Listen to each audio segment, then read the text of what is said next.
one-on-one interviews with y'all. This is above and beyond these daily press conferences that we're doing here. These interviews will be 3 to 5 minutes in length, and we're going to hold those between 1 and 2 p.m. Obviously, we won't be able to accommodate every outlet.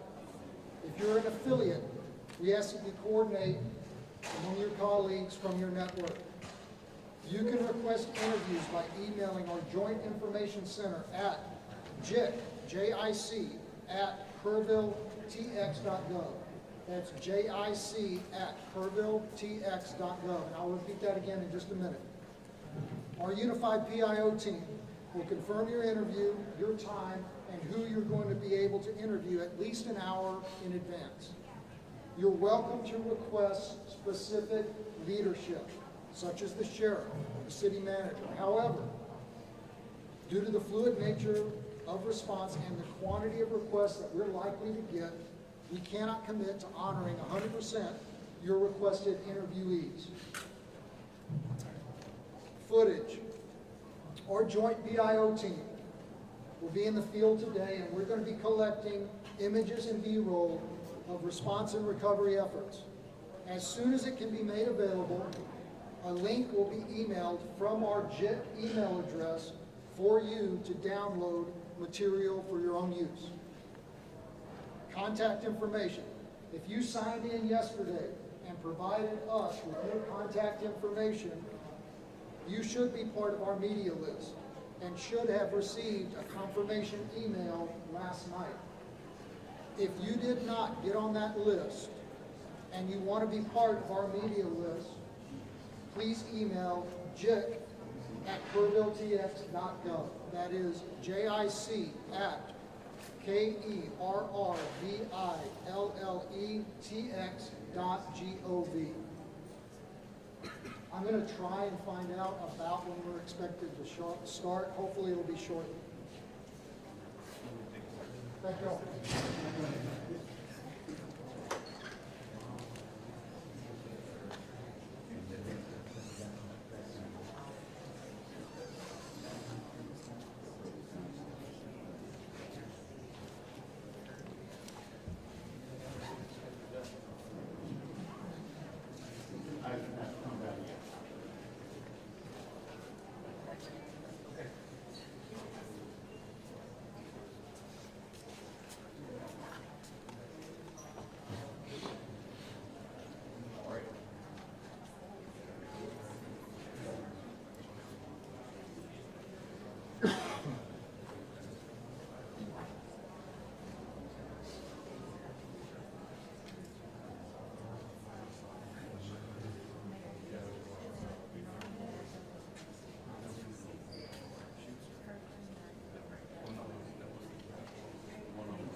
this will be our July 7th, 10 a.m. Briefing.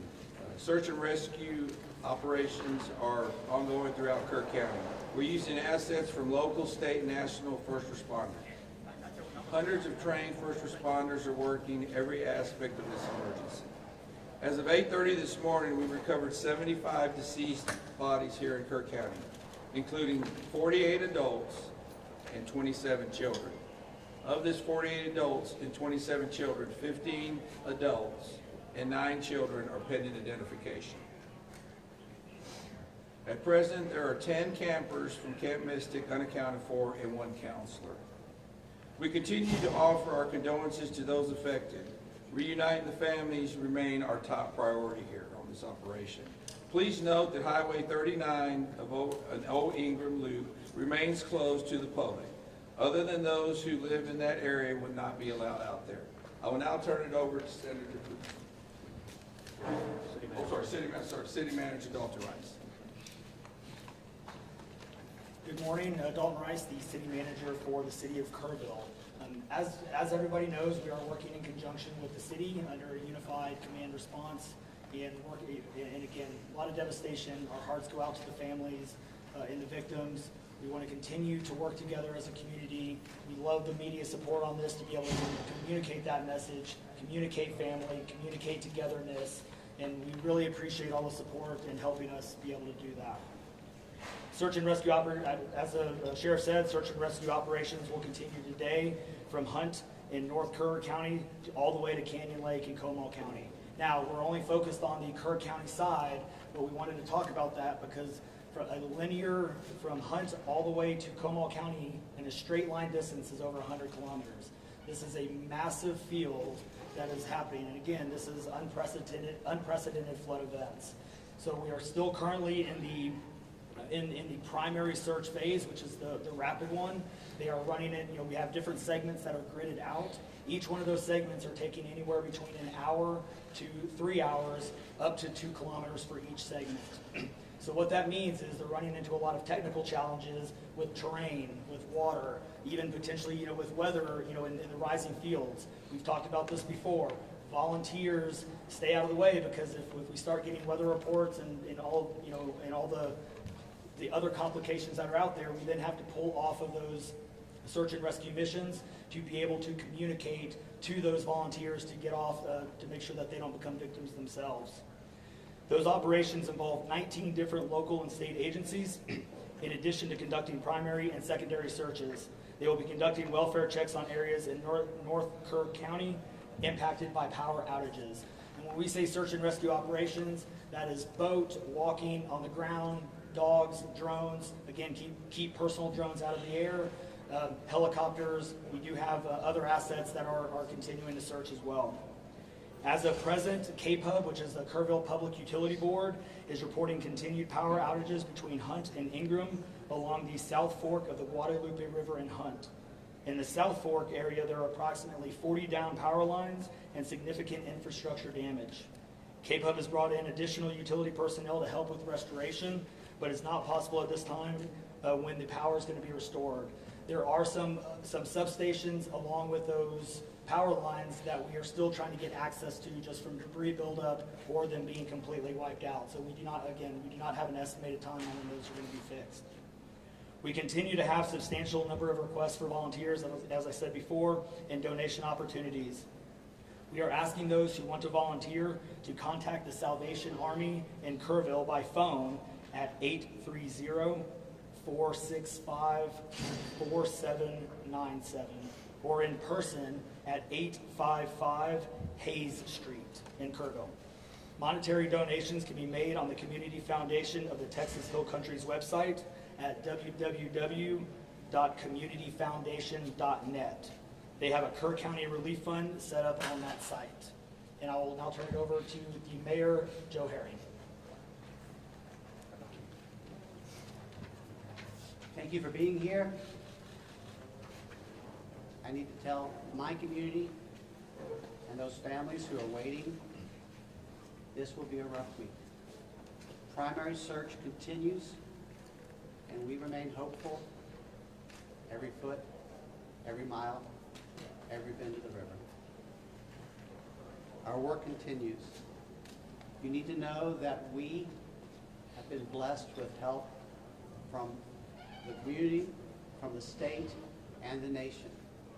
We have trained experts who are helping in this effort.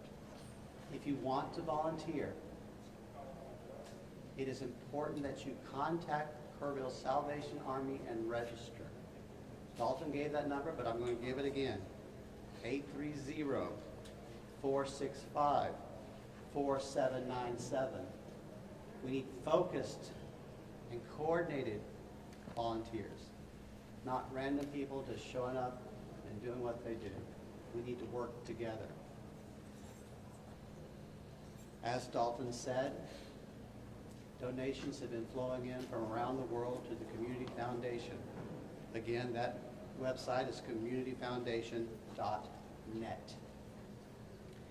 Please follow the City of Kerrville's Facebook page for updates. They're accurate. We take a lot of time to make sure we send out information that will be helpful, not only to residents, but to those who are visiting. I've said this 100 times, and I will say it again. We need your prayers. We need your prayers. Thank you. And now, Senator Ted Cruz.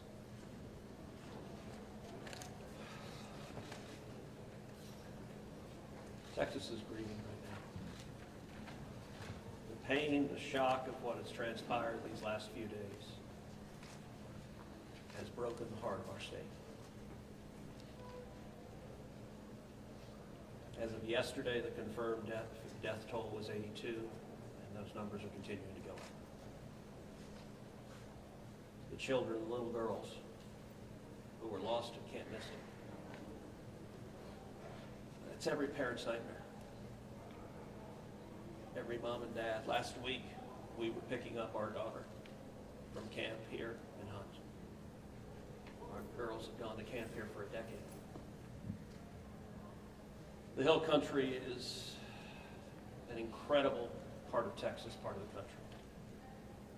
The natural beauty here is incredible. The camps that have raised generations of little girls and little boys and instilled character and love and faith are extraordinary institutions. And I'll tell you, the pain in our state, and it's every part of the state. You've got Texans from all over the state who were here celebrating the 4th of July. A week ago, this was a time of great celebration. You're dropping your little girl off at camp, your little boy off at camp. You're celebrating Independence Day. You know that your child is going to be swimming, canoes, and horseback riding, and doing archery, and making lifetime friends. And then suddenly it turns to tragedy. For the last several days, I've spoken to multiple parents, scared out of their mind.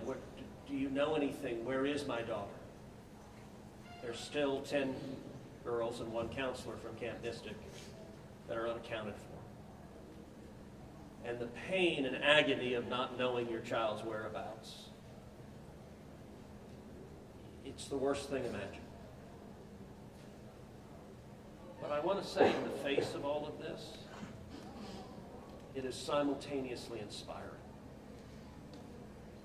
Every time there's a tragedy, every time there's a natural disaster in Texas, Texans come together. Texas is a big state. We got 31 million people, and we have hurricanes, we have tornadoes, we have wildfires. Tragedies hit this state, natural disasters hit this state, and without fail, 100 out of 100 times when that happens, we see Texans coming together, helping each other, engaging in acts of heroism. There have been over 850 high water rescues since this flooding began. 850. You look at extraordinary stories of Eagle Scouts pulling campers out of harm's way. I was just hearing a story of one counselor whose head was right at the water holding up 2 mattresses with campers on those mattresses. That kind of courage, that kind of selflessness. And then there are the first responders. The local first responders, I want to thank every one of the first responders at the local level, at the city level, at the county level, at the state level, at the federal level. first few hours of this flood, I was on the phone with Governor Abbott. I was on the phone with Lieutenant Governor Dan Patrick. I was on the phone with Nim Kidd, the head of the Texas Department of Emergency Management. And then I called President Trump. I called President Trump. He was having dinner at the time. It was still early in what was transpiring. And I wanted him to know, I said, Mr. President, everything we're hearing right now, this appears to be bad, really bad. There may be a very significant loss of life unfolding right now in Texas. And I will tell you, the President said, Ted, anything Texas needs, the answer is yes. Whatever assets you need, whatever resources you need, yes, let us know, and we will provide everything. Within hours, we had helicopters, over a dozen helicopters in the air.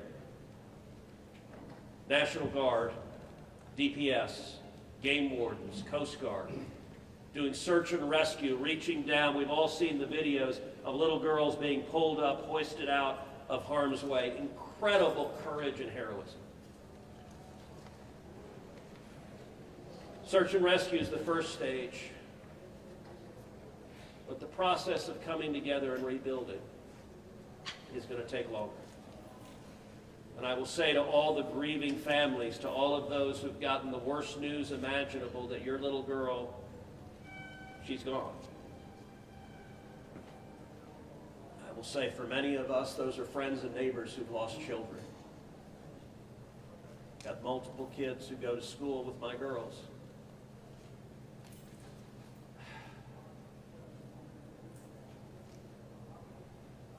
The mayor asked for prayers.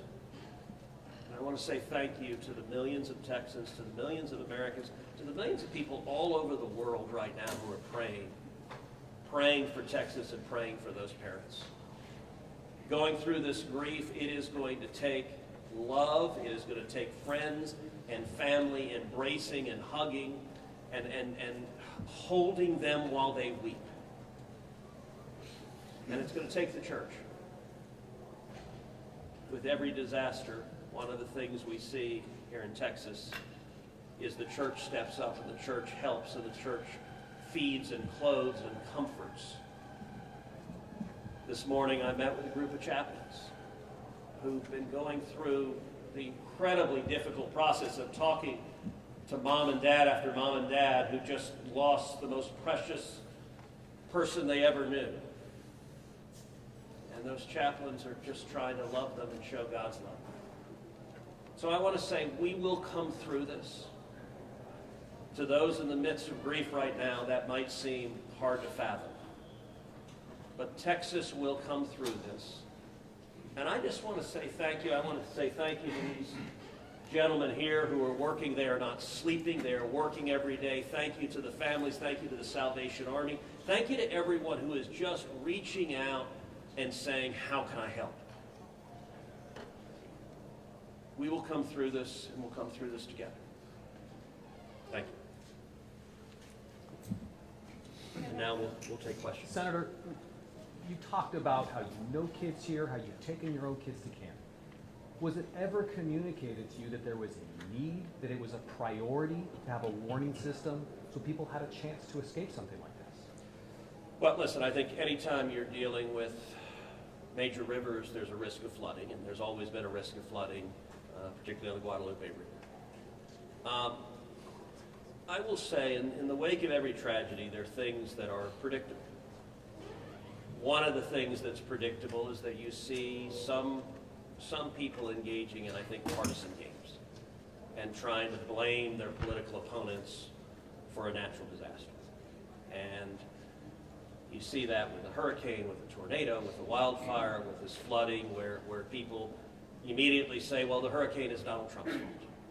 You know, look, I think most normal Americans know that's ridiculous, and I think this is not a time for partisan finger-pointing and attacks. Now, after we come through search and rescue, after we come through the process of rebuilding, there will naturally be a period of retrospection where you look back and say, okay, what exactly transpired? What was the timeline?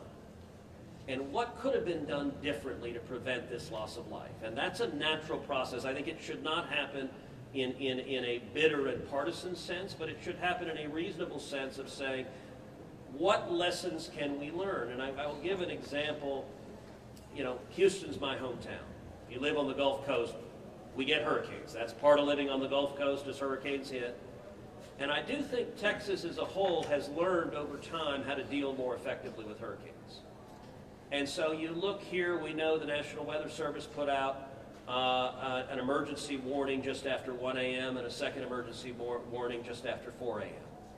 Now, obviously, most people at 1 a.m. and 4 a.m. are asleep.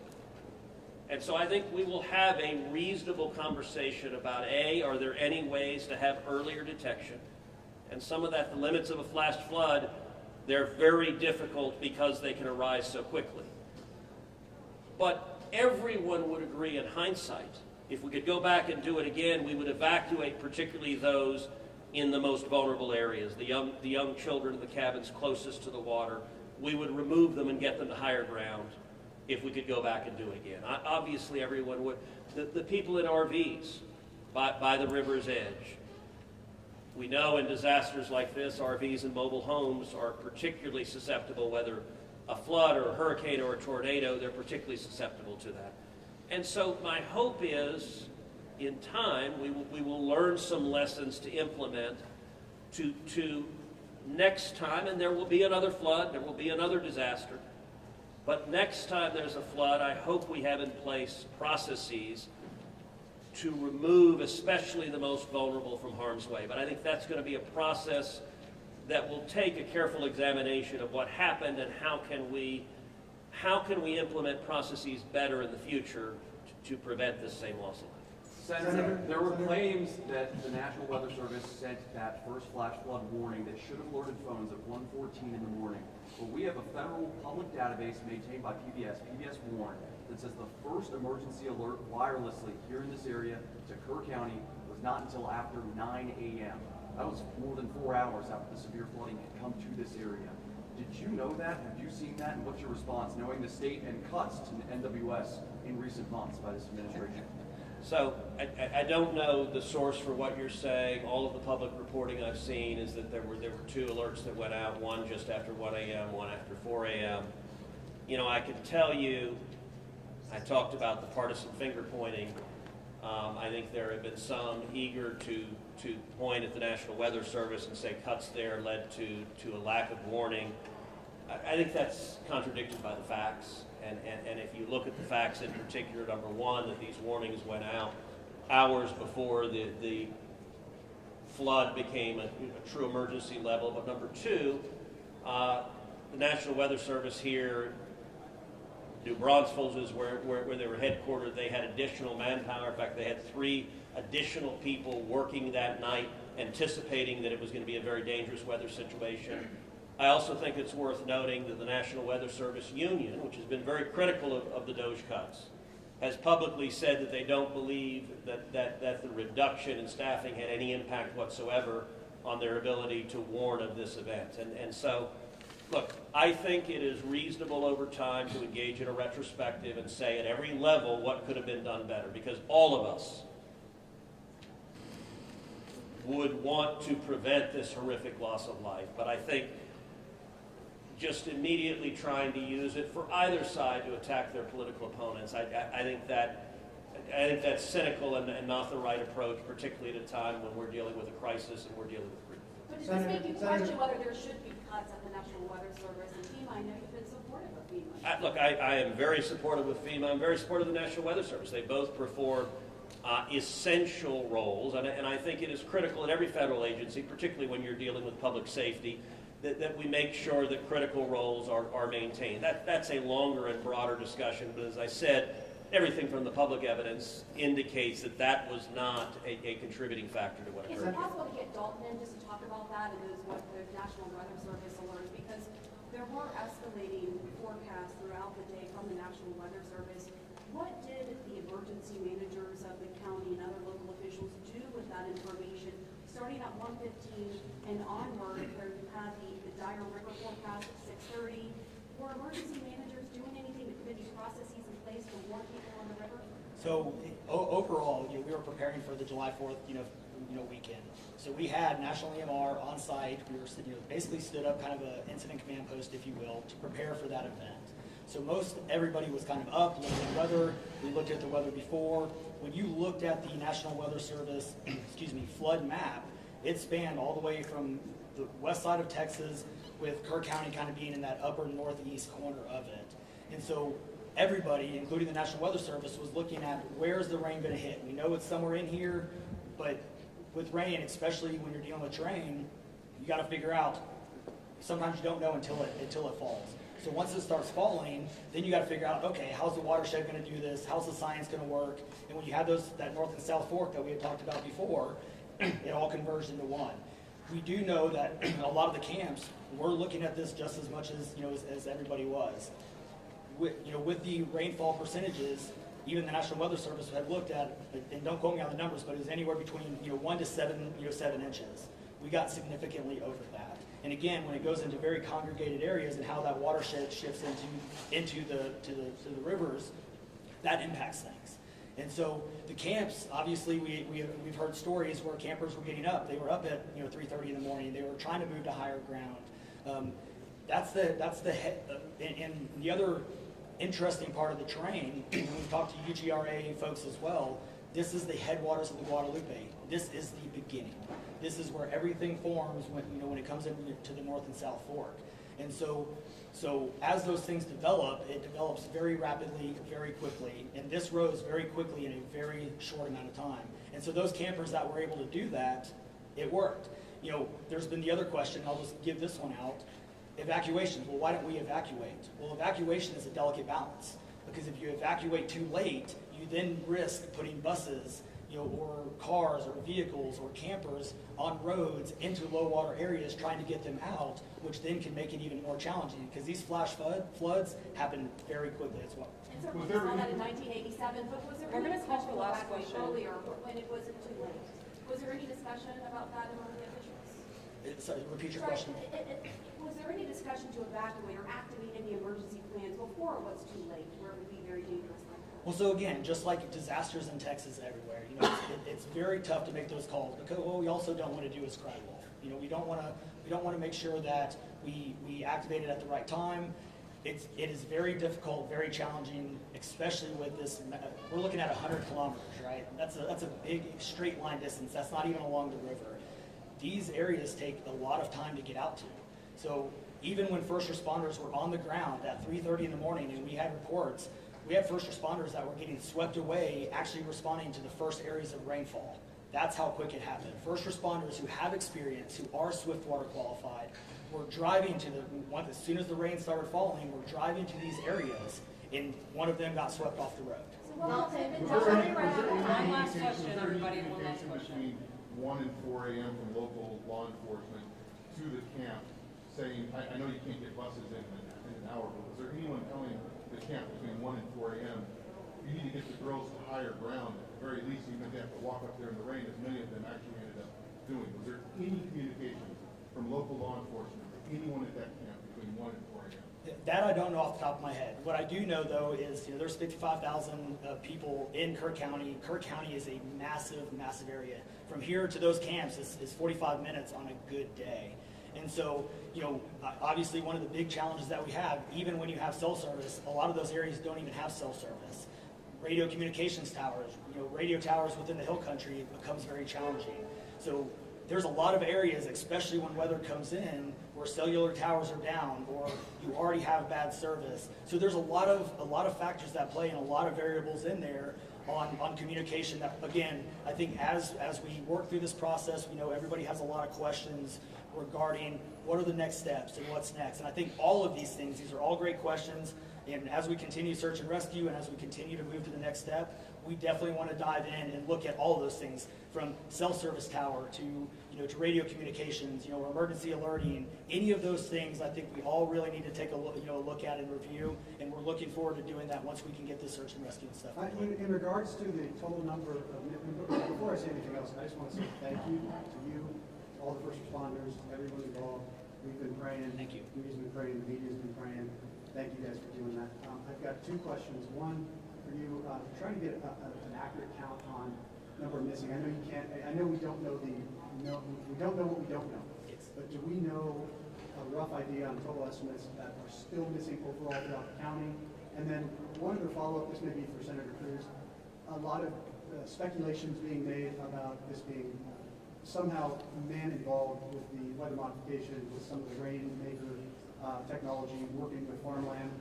Do you think any of that, is there going to be any investigations into that, or can you communicate anything on that? Let me answer your first question. I'll definitely turn that second one over. So, on the first question, with missing persons, so obviously we have the knowns, the Camp Mystic kids, which is the numbers coming down as the sheriff has stated, and then we have the unknowns. We don't know what we don't know. We actually have a 5 hotline line. It fluctuates between 3 and 5, but we're working on it. We get calls 24 hours, 7 days a week. We haven't hit the weeks yet, but we're still taking in calls. We are collecting all that information. So we don't have a solid number that we're willing to talk about right now. We do know that it is a lot, because we also are getting a lot of fake calls. You're looking. This is a worldwide discussion, and we're dealing with scammers. Victims' families are being reached out to, saying that they have their kids, pay me money. It's heartbreaking. It's absolutely heartbreaking. We're dealing with with mental health issues, where people are calling saying they have visions. All of these things we're dealing with on a day-to-day basis, and we're having to vet this information, and it becomes very taxing on our people. Again, this is an extremely heartbreaking, this is, if not the worst, one of the worst, disasters in this region in a very, very long time, even beyond 1987. And so, but we're would best estimate like dozens or hundreds, or just to give people an idea? a lot. So, At what point do you think? The follow-up, yeah. Yes. the follow-up. Yeah, And not to get into the weeds on, people are asking lots of questions, and where should we start the investigations after? to the best of my knowledge, there is zero evidence of anything related to anything like weather modification. And look, the internet can be a strange place. People can come up with all sorts of crazy theories. What I know is a reality is that a whole lot of Texans are grieving right now. I will tell you, I was visiting with one parent who was talking about online, being harassed online because their information was public, that they had a little girl who was missing at Mystic. And look, there are a lot of people who are messed up, and my call for everyone, there's a time to have political fights, there's a time to disagree. This is not that time. This is a time just to reach out, support each other, go volunteer at the Salvation Army, give them money, go volunteer at your church, go. You know what I did when this happened? Just go hug your kids. Because I got to tell you, I hugged my girls with tears in my eyes, because every one of us who's a parent, there but for the grace of God go I. And nothing will fill the void in these moms and dads' hearts, but they'll make it through it. And every one of us, we have an obligation to come through and help them make it through it. And look, Texas will come through, and let me say, Kirk County, the Hill Country is incredible, it is beautiful. And these summer camps, Camp Mystic is an incredible Texas institution. For a century, it has made a profound difference helping young girls become strong women in Texas and across the country. And so, for me at least, I'm praying for these camps. I'm praying for all the campers, everyone implicated, everyone impacted. And I hope we come together and stand as one. Thank you. Thank you, everybody.